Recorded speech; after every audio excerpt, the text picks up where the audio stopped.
From VOA Learning English, this is the Education Report in Special English. Drexel University in Philadelphia, Pennsylvania, is more than 120 years old. In 2009, the university opened Drexel University, Sacramento, in California. 11 international students were part of the first class at Drexel University, Sacramento. Today, 32 international students are at the school, and they are all from China. The master's degree in finance program is almost entirely Chinese students. Most of the students are from Shanghai, a big financial center. Some are from the capital, Beijing. Sandra Kirschman is executive director at the university. She says a master's degree in finance is very attractive and a top degree in terms of return on investment. Drexel University started its master's degree in finance program in Philadelphia. Sandra Kirschman says it became popular with Chinese students from Shanghai and Beijing, and they told their friends. The Philadelphia campus has finance students from other countries as well. But Sandra Kirschman says the Sacramento program may appeal to Chinese students because the West Coast is closer to China and a gateway to the Pacific Rim. The courses are taught in English. She says students must do well on the TOEFL, or test of English as a foreign language, to be admitted to the university. The 18-month program costs about $55,000. International students pay full tuition. Sandra Kirschman says this helps the nonprofit university balance its budget and offer financial help to American students. Drexel's Sacramento location currently accepts only graduate students, but an undergraduate business program will start in the fall of 2013. For VOA Learning English, I'm Carolyn Persutti. This is the VOA Special English Education Report. The word cabaret brings to mind images of singers in nightclubs, or maybe Liza Minnelli performing years ago in the movie Cabaret. What the word does not bring to mind is college dormitories, dining halls, and early morning classes. But for the past 8 summers, hopeful singers have come to the International Cabaret Conference at Yale University. Think of it as a cabaret training camp in New Haven, Connecticut. The artistic director is Irv Rabel, a club owner in New York City. He says cabaret is a deeply emotional experience for a singer. Learning how to touch the heart of the audience may be the main goal of the conference. But the students also learn how to dress and do their hair and makeup. And they learn about sound, lighting, and marketing.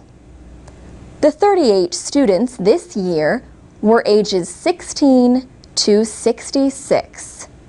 They came from all over the United States and other countries. Harold Sanditon is from the state of Oklahoma. He began his professional life as an investment banker. Then he became a theater producer for 20 years in London. Then he gave that up 3 years ago to start singing, which is what he wanted to do in the first place, but he never had the confidence. Harold Sanditon and his classmates had the chance to spend 9 days working with top music directors and cabaret artists. They included Laurel Massey, an original member of the singing group Manhattan Transfer, and Faith Prince, a Tony Award-winning actress. So now it is time for the first performance session. Mr. Sanditon tries his own version of a Beatles song. Faith Prince likes it, but she tells him not to close his eyes while singing. Mr. Sanditon nods his head in agreement and tries again. His classmate, Lindsay Sutherland Bowl, is a singer from Vancouver, Canada. She trained in opera, but she changed her mind and became interested in cabaret singing. The teachers think she sounds too theatrical at times. They work with her through a week of 14-hour days. Ms. Bowl says it is not just about singing. It is all about storytelling. While she knew that before, she understands that at a much deeper level now. On the last night, all the students have 3 minutes to show what they have learned in front of a paying audience. The concert is called Cabaret Stars of Tomorrow. And that's the VOA Special English Education Report. This is the VOA Special English Education Report. The number of international students in the United States is at record levels. Last year, more than 670,000 foreign students attended an American college or university. And for the 8th year, the school with the largest number was the University of Southern California in Los Angeles. USC has about 6,600 international students in regular academic programs. 1 in 4 graduate students and 1 in 10 undergraduates come from other countries. In a special class, international students meet with American students and learn about American life, says instructor Vincent Vigil. He says, we are able to have them interact with American students, but then also ask them any sort of simple questions that you may ask another person.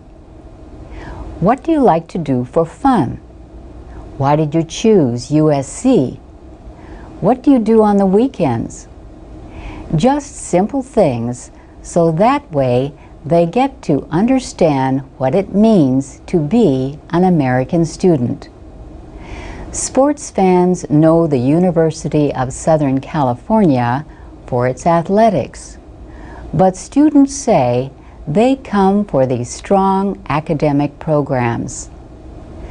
The university's ties are strongest with Asia. Tony Tambaskia, director of the Office of International Services, says USC actively seeks international students.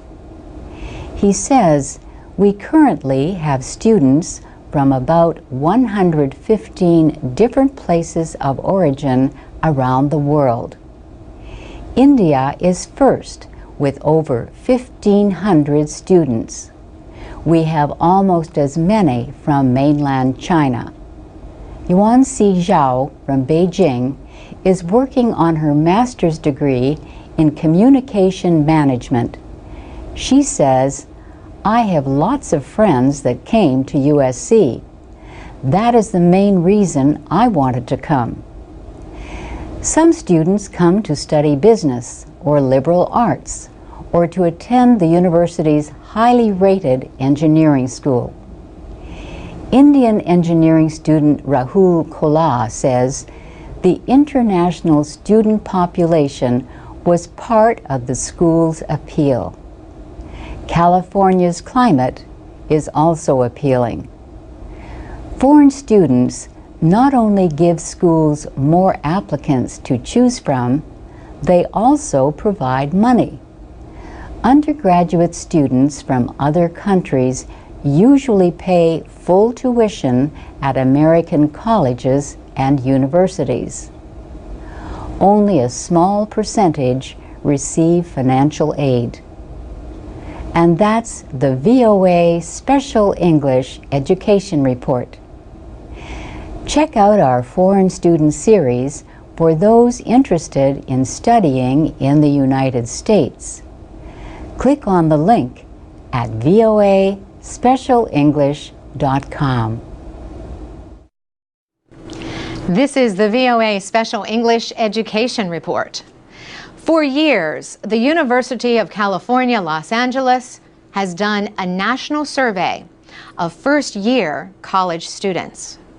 Some questions in the freshman survey relate to emotional health and stress. Last year, 29% said they often felt overwhelmed by all they had to do in their last year of high school. That was 2 percentage points higher than the year before. There was a big difference between men and women. Almost 40% of women reported feeling that level of stress, compared to just 18% of men. Deborah Stipek is Dean of the School of Education at Stanford University in California. She says a lot of students are under too much pressure from parents and schools. They are not enjoying what can be the incredible satisfaction of learning and developing understandings and skills. Learning can be an adventure, but instead of an adventure, it's really about the test. It's about the college application. Professor Stipek recently wrote about this issue in the journal Science. She used the example of her own daughter in high school. Her daughter has taken advanced placement, or AP courses, in French to earn credit toward college. She told her mother she would be happy to never speak French again. Deborah Stipek says, "I think that revealed the real basic problem, which is the AP courses that she was taking in French were not about learning French, not about being able to communicate with a different culture, or to travel, or to have a skill that could be useful in life. It was about getting a score on an AP test that would help her get into the college of her choice." She works with schools to do yearly surveys of students to find out their sources of stress and anxiety and get their ideas for supportive policies. We've gone into schools where they say, "This isn't a problem." And then they do a survey of the students, and they are just blown away by what they get back from the students when the students are actually asked. In 2009, a documentary film looked at the pressure on many students to succeed in school and in lives busy with activities and homework. The film is called Race to Nowhere. Deborah Stipek, who was interviewed in the film, says it shows that many students today are not experiencing the joys of learning. They feel under enormous pressure to perform. Perform, she says, as opposed to learn. For VOA Special English, I'm Carolyn Prasuti.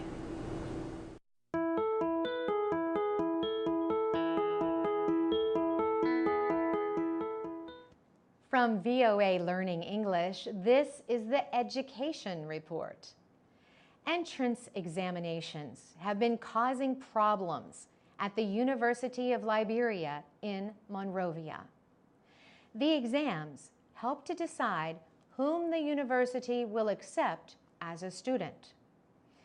The trouble began after an education specialist, James Dorborjala, was named to direct and administer the testing.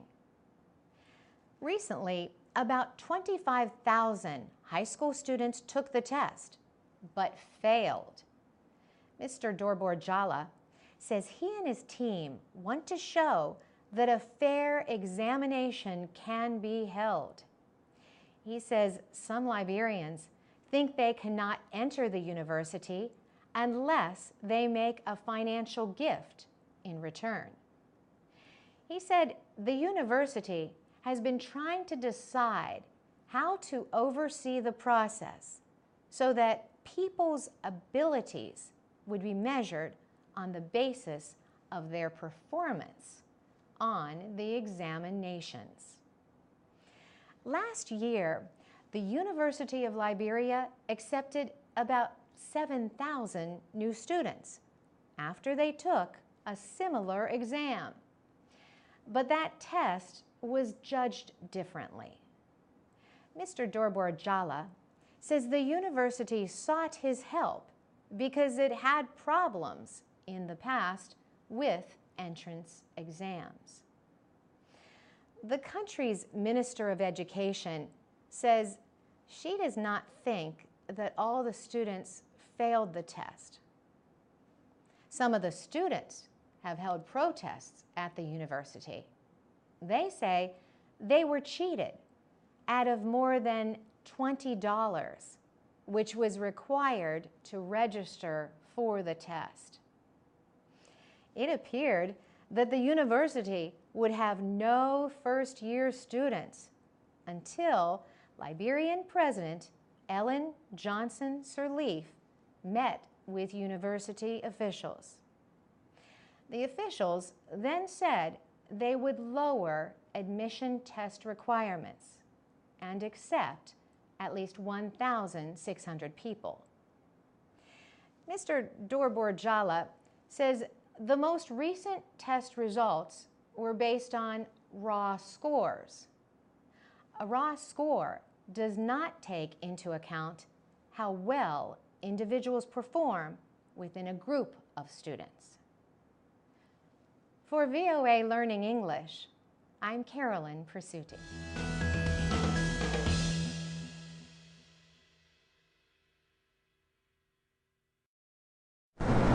This is the VOA Special English Education Report. Last week, we told you how some international students have few friends in their host countries when they study overseas. One study in the United States found that 38% of foreign students said they had no close American friends.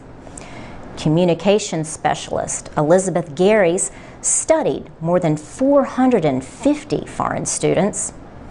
VOA's Jessica Stahl also investigated the issue in her blog, The Student Union. Her survey showed 75% of foreign students said they have more than 2 American friends, but 10% reported having no American friends. Elizabeth Garys at Baruch College in New York says efforts to improve relationships between the two groups of students have yet to be studied in detail. She says these efforts should begin with the college or university. Elizabeth Garys says teaching institutions should build systems that support contact. They can do that, she says, with group activities early in the school year. She suggests taking walks, going on bicycle, field or camping trips, and attending parties, sporting events, or film festivals. She says such activities should be held repeatedly to bring students together throughout the school term. Elizabeth Gary's also suggests that foreign students share housing with American students. Michigan State University is known for its programs for international students. Last year, about 5,900 students from 133 countries attended Michigan State. They made up perhaps 12% of the total university population. Peter Briggs directs the Office for International Students and Scholars at Michigan State. He says more foreign students are expected to register this year. Many students and community members are trained and prepared to help foreign students. The volunteers assist new students as they complete government requirements and find their academic advisors. Peter Briggs says the volunteers also help answer their traditional questions of new people anywhere. Where do I get an identification card? Which is the best bank? What is my cell phone plan? How do I get a social security number or driver's license? He says that kind of information is shared both formally and informally as students advise other students. We're really supporting that network, he says. Peter Briggs also notes that if the new students make friends as they begin school, they will come to feel part of the life and traditions of the university. For VOA Special English, I'm Laurel Bowman.